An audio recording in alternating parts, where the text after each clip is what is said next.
Hello everybody, this is Jason from Com+2 and I am back at the UK Games Expo with Dominic McDowell from Cubicle 7. How are you doing, mate? I'm great, thanks. Yeah, how are you?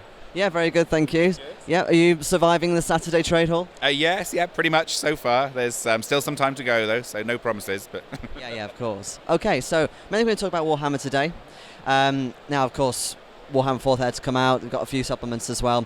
But I want to go back to the fact that you basically started off with Warhammer 1st Ed, I believe, as your very first system. So what made you decide, okay, I actually want to keep this going for the rest of my life. I want to, do something with it, make this sort of new edition after it going a bit sort of dormant? That's a very good question. I think it's a funny issue. Back to when I was sort of like late teens, I suppose, was when the Games Workshop trainee game designer program kicked off, and I was so tempted, and in the end didn't apply for it. And it's been one of those sort of things in my head forever that, like, oh, well, what would life have been like? So in a way, it's been nice to answer that question. So yeah, that's been good. I think for me, there's some things that were just really iconic parts of Warhammer Fantasy Roleplay, probably from being involved with it for quite a while. And things like even like the stat line to a certain extent, and the career system, and I think it was capturing those elements, and then also that kind of dark humor that was just suffused with all the early stuff. So I think it was a combination of those two things that were what was Warframe for me, and everybody's got the different take on it and things like that. So thankfully it seems to have resonated with a lot of people as well. So that's it's been great. The response has been fantastic.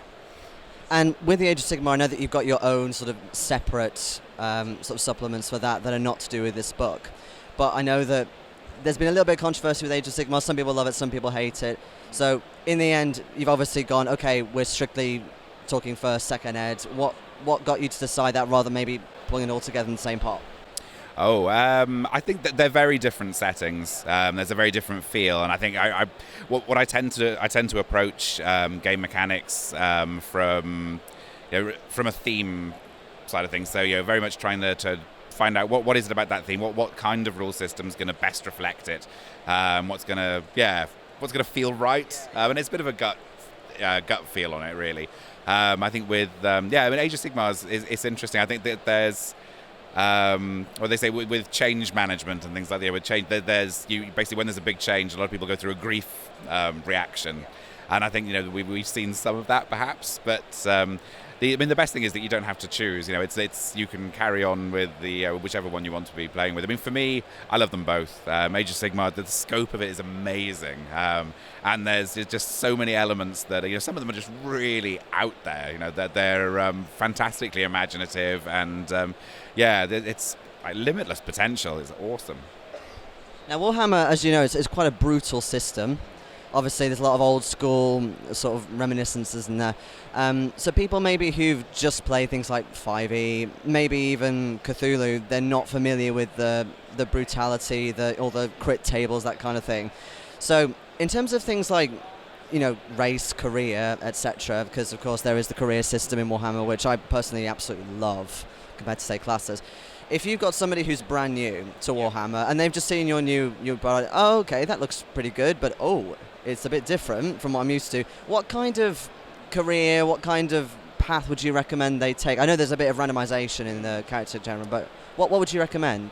That's another really good question. I think that there's that difference, isn't there, with in D&D, the basic setup, but you are adventurers.